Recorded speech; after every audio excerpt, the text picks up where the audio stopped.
Aceh Explore menampilkan halaqah dari Masjid Raya Baitur Rahman Banda Aceh. Subscribe, komen, like, dan share. Assalamualaikum warahmatullahi wabarakatuh. Alhamdulillah alladzi bi ni'matihi tatimmus shalihat wa bi fadlihi tatanazzalul barakatu wal khairat wa bi taufiqihi tatahaqqaqul maqasid wal ghayat. Asyhadu an la ilaha illallah wa asyhadu anna Muhammadar Rasulullah. Allahumma salli wa sallim ala Sayyidina Muhammad wa ala alihi wa sahbihi ajma'in, amma ba'du. Kaum muslimin dan kaum muslimat sidang jamaah salat maghrib yang dimuliakan ya Allah Subhanahu wa taala. Pertama-tama marilah kita memanjatkan puji dan syukur kita kepada Allah Subhanahu wa taala atas limpahan rahmat dan karunia-Nya kepada kita, atas berbagai macam nikmat-nikmat yang banyak yang telah Allah berikan kepada kita. Maka sudah sepantasnya kita meningkatkan ketakwaan kepada Allah dengan melaksanakan segala perintah Allah dan menjauhi segala larangan-larangannya. Salawat dan salam tak lupa pula kita sampaikan kepada Nabi Muhammad SAW, Rasulullah sebagai qudwah hasanah, Rasulullah sebagai suri tauladan yang baik yang patut kita contohi dalam kehidupan kita sehari-hari. Jemaah yang muliakan ya Allah Subhanahu wa taala, sebagaimana biasa menyambung kajian kita pada malam yang berbahagia ini masih berkaitan dengan seputar problematika pembagian harta warisan di dalam Islam.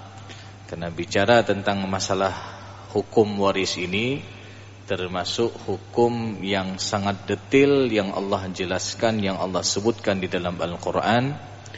Kemudian juga di antara anjuran daripada Rasulullah SAW kita untuk mempelajari ilmu tersebut, sampai-sampai Rasulullah mengatakan dalam hadis sahihnya, ta'allamul fara'idha wa'allimuhun nas, pelajarilah ilmu faraid dan ajarkanlah kepada yang lain. Fa innaha nisful ilm, sesungguhnya dia adalah setengah daripada ilmu. Wa huwa yunsa, dan ilmu ini termasuk ilmu yang dilupakan.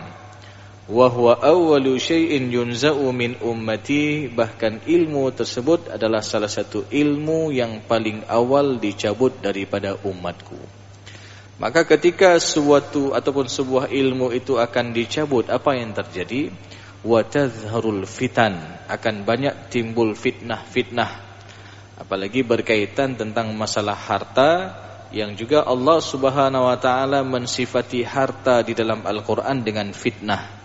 Wa'lamu annama amwalukum wa auladukum fitnah, ketahuilah bahwasanya harta kalian dan anak-anak kalian adalah fitnah, ujian.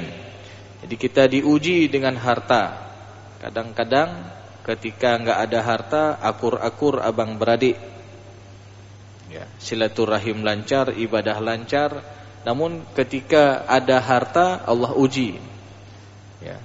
Boleh jadi ketika ada harta sedikit sudah ribut, silaturahim enggak lancar, ibadah malas-malas dan lain sebagainya.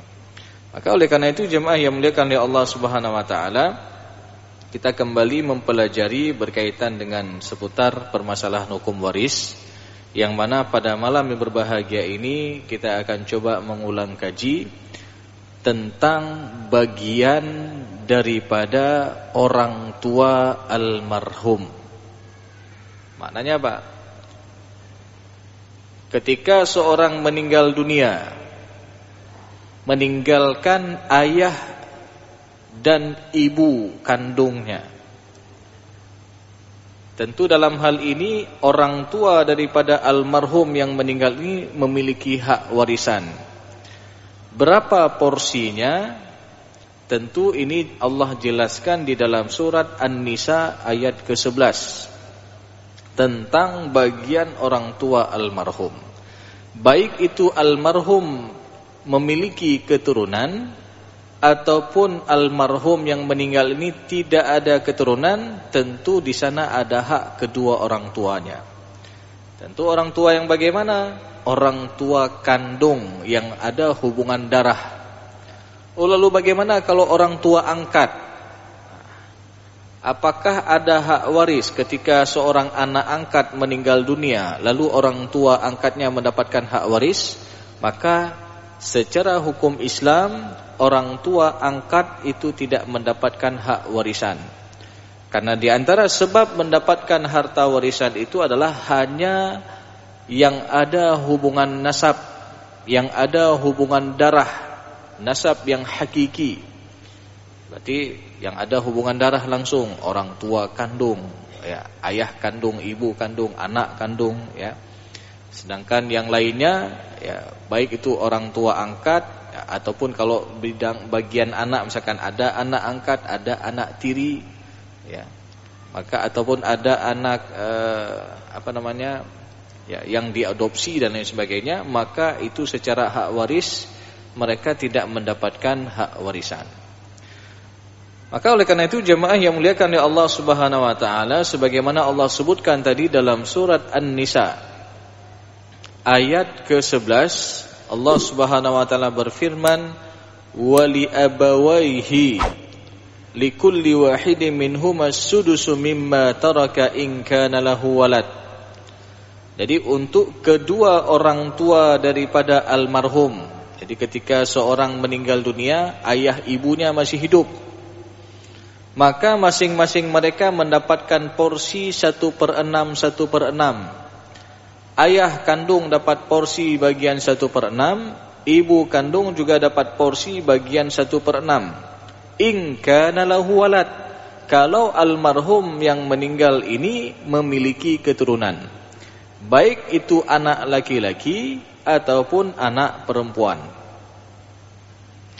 Maka di sini jemaah yang muliakan oleh Allah Subhanahu wa taala, perlu kita ketahui, karena ada sebagian praktek dalam masyarakat ketika seorang meninggal dunia dia punya anak, ya, sehingga dia mengatakan, oh untuk orang cik anak perempuan ya, untuk orang tua enggak dapat lagi karena kenapa, almarhum ada anak. Ini adalah pendapat yang keliru. Padahal jelas-jelas di dalam surat An-Nisa, ya, ayat ke-11 Allah mengatakan bahwasanya wali abawaihi likulli wahidin minhuma as-sudusu mimma taraka in kana lahu walad.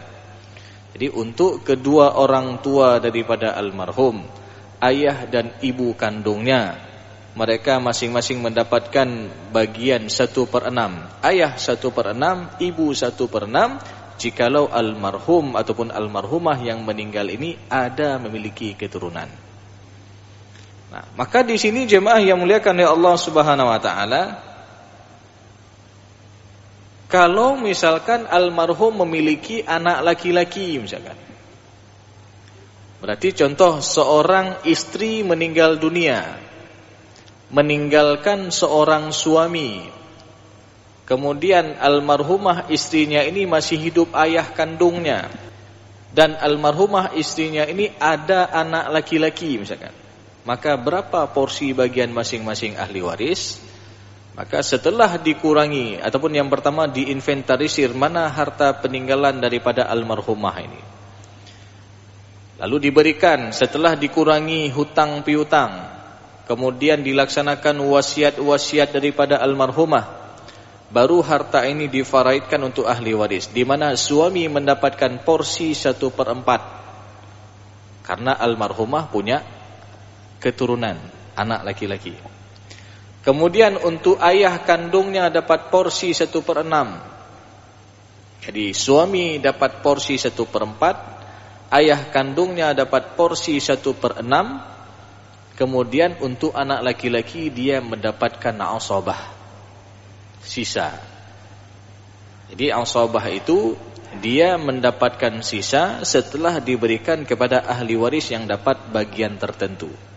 Beri dulu kepada suami 1/4, kemudian untuk hak ayah kandung daripada almarhum ini 1/6, baru sisanya itu diberikan kepada laki-laki sesuai dengan sabda Rasulullah SAW, al-hiqul fara'idha bi ahliha fama baqiya fali aula rajulin dzakarin. Jadi berikanlah bagian-bagian tertentu kepada yang berhak mendapatkannya, adapun sisa itu diberikan kepada laki-laki yang dekat hubungannya dengan almarhum. Maka kalau kita lihat dari ahli waris yang ada suami, ada ayah kandung, dan ada anak laki-laki, mana yang lebih dekat secara hubungan kekerabatan?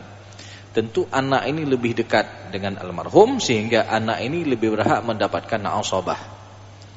Jadi ini jemaah yang muliakan oleh Allah Subhanahu wa taala.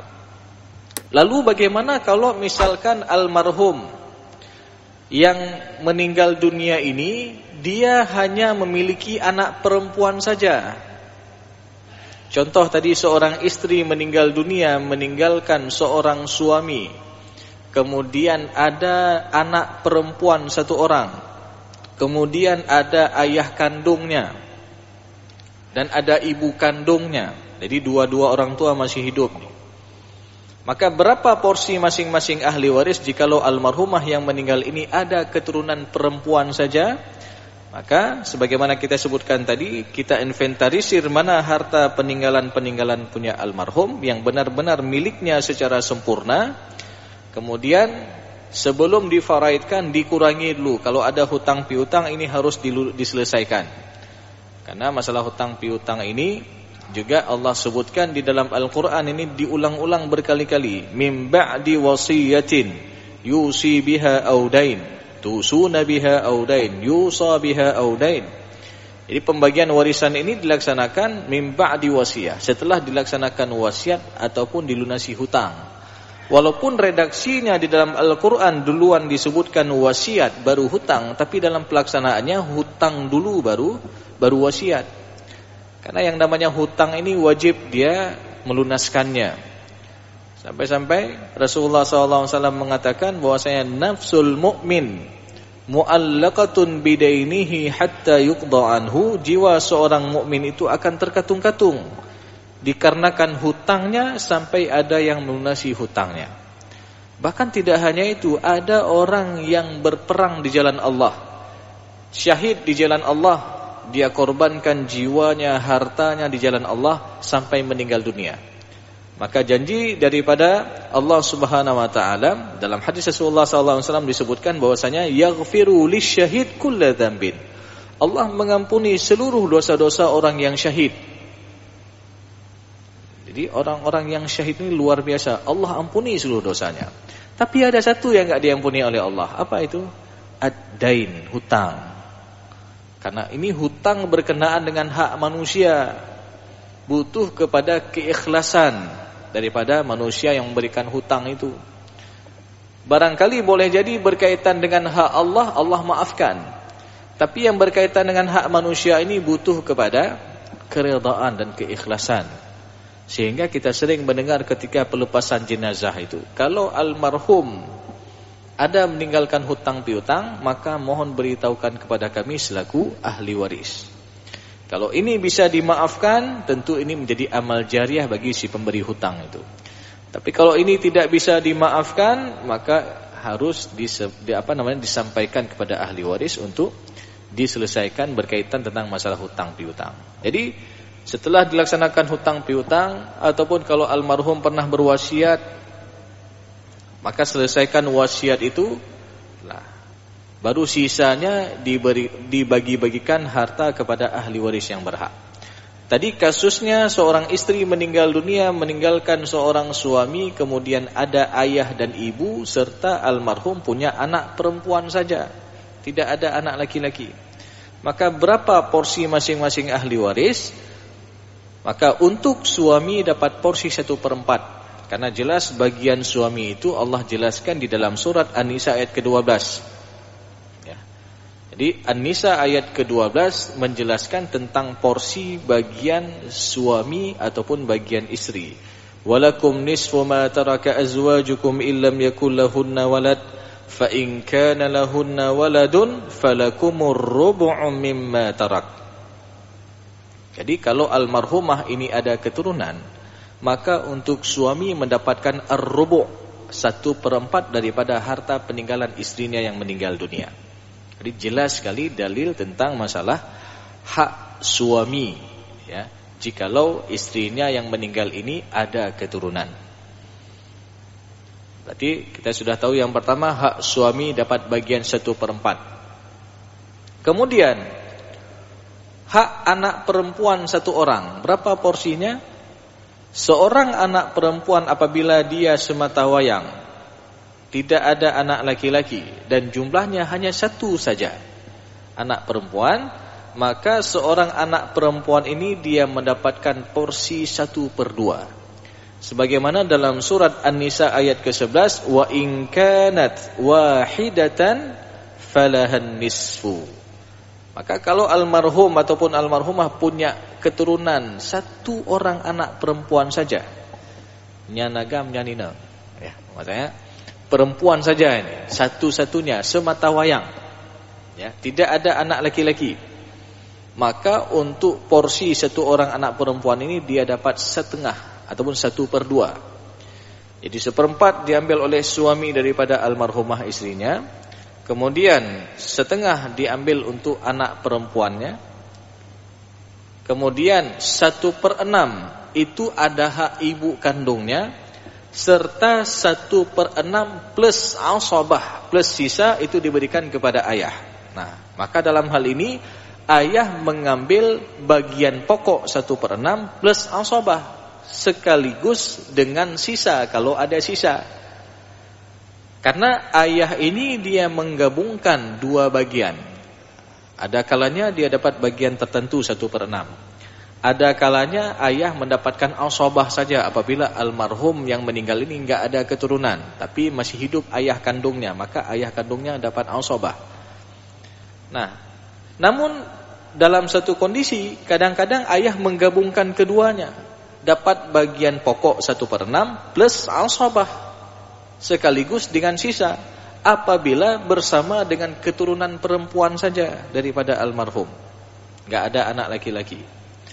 Maka itu berdasarkan hadis tadi bahwasanya al-hikul fara'idha bi ahliha fama baqiya fali aula rajulin dzakarin, maka berikanlah bagian pokok kepada yang berhak menerimanya, adapun sisa itu diberikan kepada laki-laki yang dekat hubungannya dengan si mayit. Maka dalam kasus ini laki-laki yang dekat hubungannya dengan si mayit siapa? Secara hubungan nasab, bukan suami. Ya. Oh, anak laki-laki enggak ada. Yang ada hanya ayah kandung. Maka ayah kandungnya dapat asabah lagi. Oh, lalu bagaimana kalau almarhum yang meninggal ini ataupun almarhumah yang meninggal ini ada saudara dan saudari kandung? Maka saudara dan saudari kandung daripada almarhum ini terhalang dengan ayah si mayit. Karena saudara dan saudari kandung ini juga ayah ini adalah saudara dan saudari kandung ini juga anak ayah. Sehingga ketika ada ayah si mayit juga menghalang saudara dan saudari kandung daripada almarhum.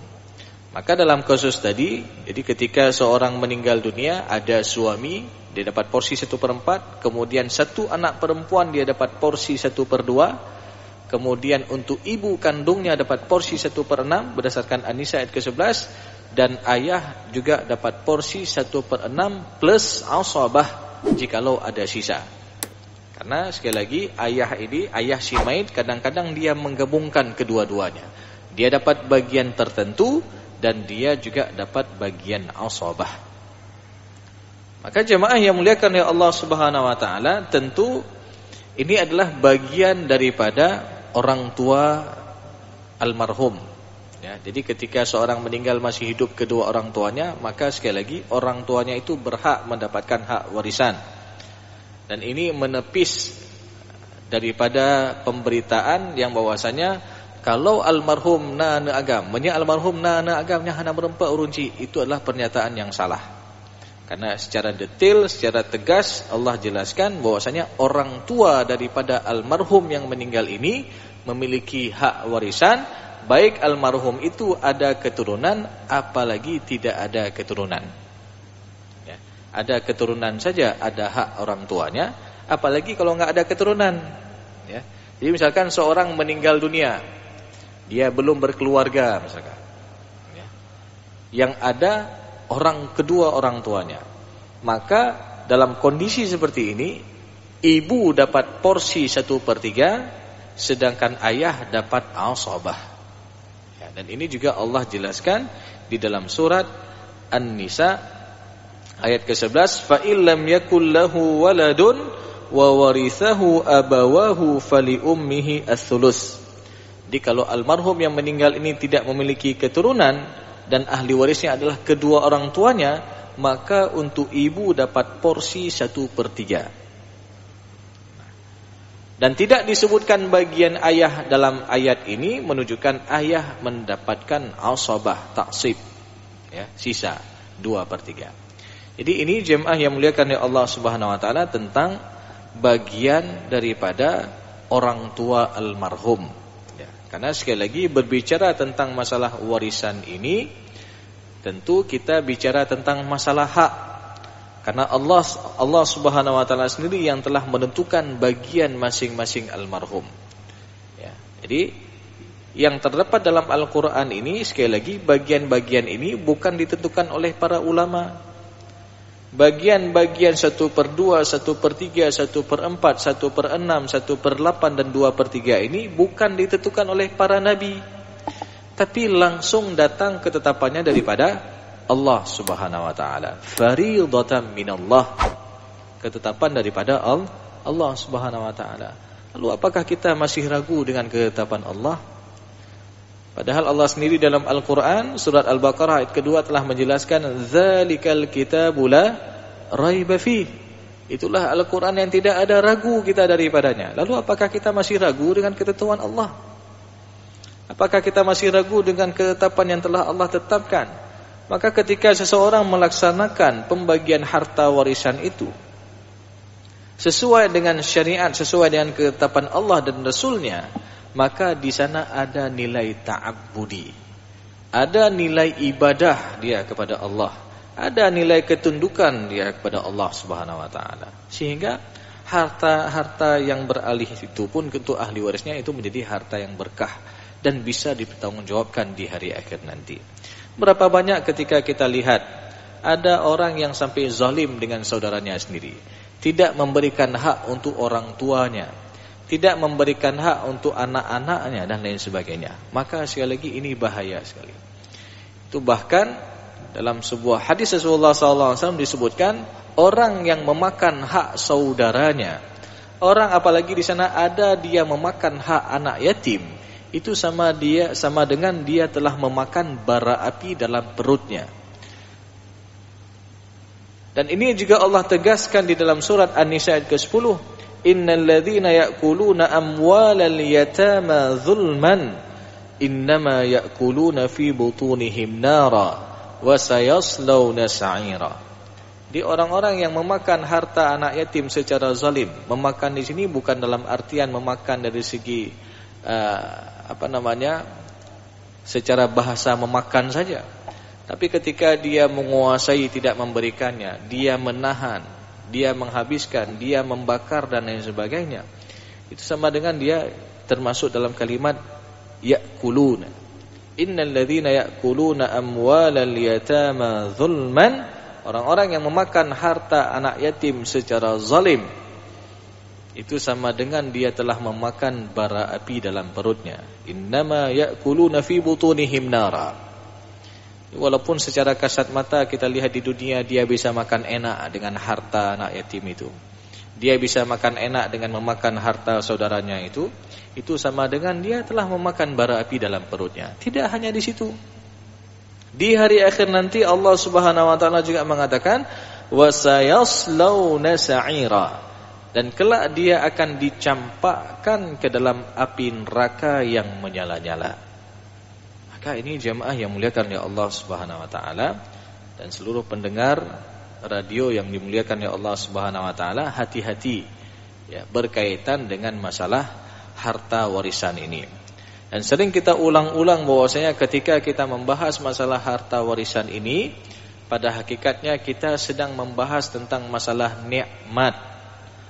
Karena harta yang kita dapat ini tanpa kita harus capek-capek bekerja, harta yang kita dapatkan ini tanpa kita harus keluarkan keringat, bahkan ini adalah hasil jerih payah kedua orang tua kita dulu, maka ini adalah nikmat. Jangan sampai pembagian harta warisan ini berubah menjadi musibah. Jangan sampai pembagian harta warisan ini berubah menjadi malapetaka di antara ahli waris. yang dulunya makan satu piring berdua, lalu ketika sudah ada harta sedikit, karu, hana pegah balik, bertahun-tahun enggak ngomong-ngomong, enggak silaturahim, kalau lagi orang lain aja. Sedih sekali kita melihat kondisi seperti itu. Bahkan juga tidak sedikit kadang-kadang kita lihat ada yang sampai ke meja hijau, ke mahkamah. Jadi ketika kita pergi ke mahkamah itu ataupun ke pengadilan agama, sebelah kanan kita lihat abang dengan pengacaranya, sebelah kiri kita lihat adik dengan pengacaranya. Ya. Dan itu kalau sudah seperti itu susah sekali untuk adanya islah, ya. Ya, kecuali kalau atas dasar kesadaran mereka. Walaupun kalau sampai ke mahkamah itu tetap ada mediasi, ya. Tetap diupayakan secara damai dulu, ya. Tetapi kalau tidak ada titik temu dalam upaya mediasi tersebut, ya, maka ini harus disidangkan, ya. Tentu harus sesuai dengan bukti. Dan bukti ini enggak boleh diada-adakan. Ketika ada orang yang memalsukan bukti ataupun dia bersumpah, dia bawa nama Allah untuk zalim terhadap hak orang lain, maka ini hati-hati, ya.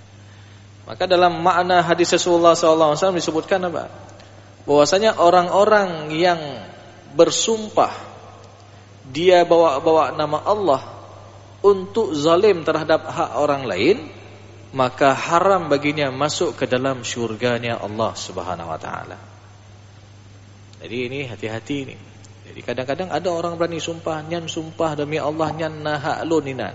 Padahal dia sudah tahu hak dia sudah dikasih dulu. Ya. Jadi ketika dia bersumpah bawa nama Allah untuk zalim terhadap hak orang lain, maka haram baginya masuk ke dalam syurganya Allah Subhanahu wa taala. Nauzubillahi min zalik. Berapalah harta yang kita ataupun harta warisan dari tanah-tanah itu yang kita dapatkan dengan cara yang batil itu, ya. Paling sementara kita hidup di dunia, ya. Setelah itu semua akan kita tinggalkan. Semua akan dihisab oleh Allah Subhanahu wa taala. Bahkan Rasulullah SAW juga dalam hadis yang sering kita ulang-ulang ini, di hari akhir nanti, ya, lan tazalu qadama ibnu adam yaumal qiyamati hatta yus'ala an arba'. Tidak bergeser kaki seorang anak Adam. Jadi ketika semua kita dihalau di padang mahsyar, tidak akan bergeser kaki kita itu selangkah pun sampai kita semua ditanya terhadap 4 macam perkara. Salah satunya adalah berkaitan dengan harta kita. Min aina iktasabahu, dari mana kita peroleh harta kita itu? Apakah dengan cara yang baik-baik ataupun dengan cara kita menzalimi hak orang lain? Ataupun dengan cara yang diharamkan oleh Allah Subhanahu wa taala. Ini semua kita akan diminta pertanggungjawaban. Tidak hanya itu. Ketika Allah tanya, dari mana engkau dapatkan harta itu? Lalu Allah tanyakan lagi, kemana engkau habiskan harta itu? Kemana kita belanjakan harta itu? Semua kita akan diminta pertanggungjawaban oleh Allah Subhanahu wa taala. Maka jemaah yang muliakan ya Allah Subhanahu wa taala, inilah pentingnya kita terus mempelajari berkaitan dengan permasalahan fikih warisan ini. Karena sekali lagi berbicara tentang masalah warisan berarti kita bicara tentang masalah hak, dan Allah telah menetapkan hak bagian masing-masing di dalam Al-Quran. Dan juga Rasulullah SAW juga telah menetapkan bagaimana cara pembagiannya. Juga berkaitan tadi tentang bagian orang tua daripada almarhum yang meninggal dunia. Mereka ada hak. Sekali lagi, ya.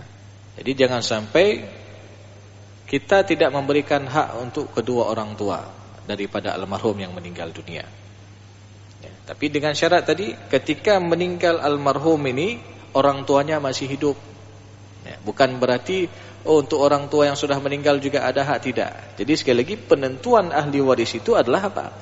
Ketika meninggal seseorang, siapa yang masih hidup? Oh, ayahnya masih hidup, ibunya masih hidup, maka mereka ada hak, ya. Oh, kalau misalkan orang tuanya sudah duluan meninggal dulu, maka itu enggak ada hak warisan, ya. Karena syarat daripada kewarisan itu adalah hidupnya ahli waris ketika meninggal si pewaris. Jadi ahli waris udip. Ya, walaupun terjadi selisih perbedaannya hanya 1 menit misalkan. Contoh kita sering pernah mencontohkan suami istri misalkan naik kendaraan bermotor, kemudian terjadi insiden kecelakaan. Suami meninggal di tempat, misalkan istrinya sempat diopname di rumah sakit, ya, lalu malah meninggal dunia. Maka sekali lagi di sana ada 2 penentuan warisan. Oh, kalau mereka memiliki keturunan, jelas harta semua itu akan beralih kepada anak-anak mereka. Tapi yang jadi masalah kadang-kadang kalau ini enggak ada keturunan. Ya. Yang seharusnya ketika suami meninggal dunia tadi, di sana ada hak yang didapatkan oleh istrinya daripada harta peninggalan suami. Karena penentuan ahli waris itu adalah ketika meninggalnya seseorang. Waktu meninggal suami, so mandang udip. Oh, nak perumah mandang udip waktu itu. Maka di sana ada hak istrinya. 1/4 kalau tidak ada keturunan daripada harta suami.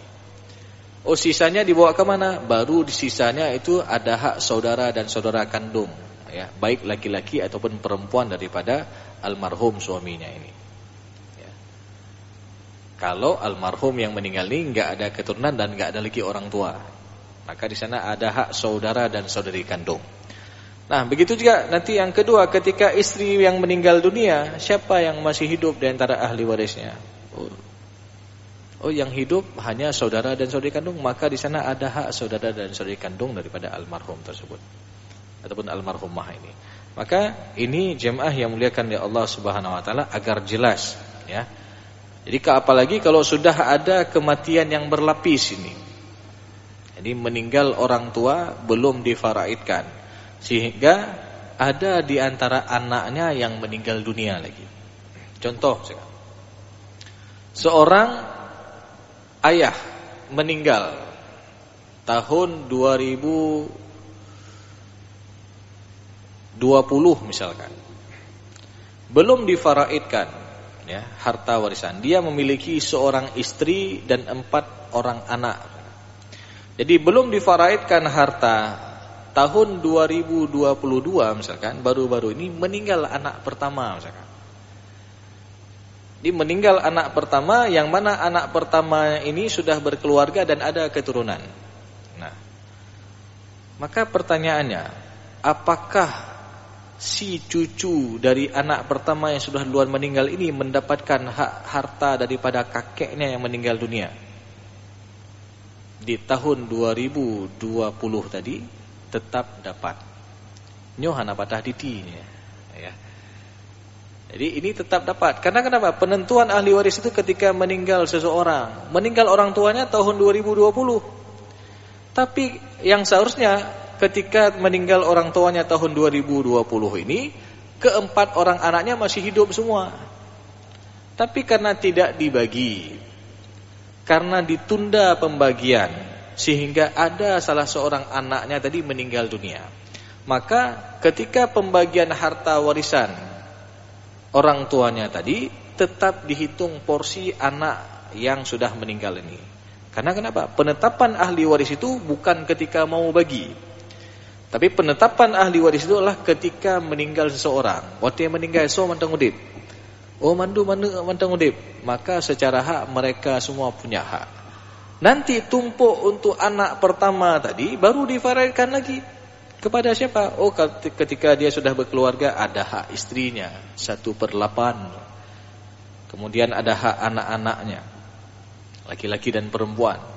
Kecuali kalau dia yang meninggal ini tidak ada keturunan ataupun dia belum menikah, maka hak untuk yang sudah meninggal ini akan difaraidkan lagi kepada saudara-saudara kandungnya yang masih hidup. Ini kalau tidak ada keturunan. Tapi kalau ada keturunan, di sana ada hak. Dan untuk si cucu ini tidak berlaku namanya patah titi, ya. Tetap ada hak. Jadi sekali lagi, penentuan ahli waris itu bukan ketika bagi, tapi penentuan ahli waris itu adalah ketika meninggal seseorang, siapa yang masih hidup, ya. Karena kita sudah mempelajari beberapa pertemuan yang lalu tentang syarat-syarat kewarisan, ya. Yang pertama, meninggalnya si pewaris. Maknanya apa? Ketika ada orang masih hidup bagi-bagi harta, itu bukan masalah warisan. Itu masalah pemberian semasa hidup, hibah ataupun wasiat. Tapi berlakunya masalah warisan ini ketika ada yang meninggal dunia. Yang kedua, hidupnya ahli waris. Ya, menghidupnya ahli waris ketika meninggal si pewaris. Nah, sehingga ini menunjukkan bahwasanya sekali lagi penentuan ahli waris itu adalah ketika meninggal seseorang, bukan ketika mau bagi. Karena memang dalam beberapa kondisi ya, karena alasan-alasan tertentu kadang-kadang ditunda pembagian harta warisan. Tentu penundaan ini juga ada alasan-alasan yang dimiliki oleh keluarga tersebut. Tapi sekali lagi jangan sampai penundaan ini dalam waktu yang lama. Jangan sampai penundaan pembagian harta warisan ini memakan berpuluh-puluh tahun misalkan. Sehingga ini bisa menjadi tumpang tindih dalam masalah kewarisan. Sudah berlapis nanti. Maka dalam hal ini dalam perhitungannya ada dalam bab al-munasakhat di dalam fikih warisan itu tetap kita runutkan dulu. Oh, ketika meninggal ini siapa masih hidup? Oh, lalu ketika meninggal ini lagi siapa yang masih hidup? Jadi kita hitung ulang ya. Sehingga porsi bagian masing-masing ahli waris itu jelas kondisinya. Porsi masing-masing ahli waris itu tidak pernah kita istilahnya zalimi hak setiap masing-masing ahli waris. Maka oleh karena itu jemaah yang muliakan oleh Allah Subhanahu wa taala, ini penting kita pelajari bersama berkaitan tentang masalah hak-hak bagian daripada ahli waris yang ditinggalkan oleh almarhum. Sebagaimana pada malam berbahagia ini kita juga membahas tentang bagian ayah dan ibu daripada si mayit ataupun daripada almarhum yang meninggal ini. Nah, kalau tidak ada ayah misalkan, yang ada kakek dari pihak ayah. Jadi misalkan seorang meninggal dunia, ayahnya sudah duluan meninggal loh. Tapi ayahnya kakek dari pihak ayah masih hidup. Nah, maka kakek dari pihak ayah ini sama posisinya seperti ayah ketika tidak ada ayah. Dia dapat porsi yang sama. Jadi kakek juga dapat hak di sini. Ya. Jadi jangan kita anggap oh nyangka Tuhan apa lin. Enggak, tetap ada hak kakek itu. Ya, karena sekali lagi penentuan ahli waris itu ketika meninggal dunia siapa yang masih hidup? Oh, kakek masih hidup. Kebetulan ayahnya sudah duluan meninggal. Tetapi kalau ada ayah dan ada kakek, maka ayah akan menghalangi kakek. Ya, ayah yang lebih berhak. Nah, dalam kondisi ketika tidak ada ayah si mayit ini, ayah si almarhum ini sudah duluan meninggal, tapi masih hidup kakeknya, maka kakeknya tadi mendapatkan porsi sesuai dengan porsi ayahnya. Jadi kakek menggantikan posisi ayah ketika tidak ada ayah. Dia mendapatkan porsi 1/6 jikalau almarhum ada meninggalkan keturunan laki-laki, dan kakek mendapatkan porsi asabah ketika almarhum tidak ada keturunan sama sekali, dan kakek mendapatkan porsi 1/6 plus asabah ketika bersama dengan keturunan perempuan saja. Maka oleh karena itu jemaah yang muliakan oleh Allah SWT, ini penting kita pelajari karena sekali lagi ini berkaitan dengan hak masing-masing ahli waris. Jangan sampai kita menzalimi hak-hak ahli waris yang ada. Tentu ketika kita melaksanakan membagikan sesuai dengan ketentuan Allah dan Rasulnya, sekali lagi di sana ada nilai ibadah kita kepada Allah, sehingga harta yang kita dapatkan ini pun menjadi berkah adanya dan bisa kita pertanggungjawabkan di hari akhir nanti. Mungkin ini saja jemaah yang muliakan oleh Allah Subhanahu wa taala untuk pertemuan malam yang berbahagia ini. Mudah-mudahan bisa menjadi ilmu yang bermanfaat dan bisa kita amalkan dalam kehidupan kita sehari-hari. Lebih dan kurang saya mohon maaf. Aqulu qawli hadza wa astaghfirullah li wa lakum wa lisal mu'minin. Assalamualaikum warahmatullahi wabarakatuh.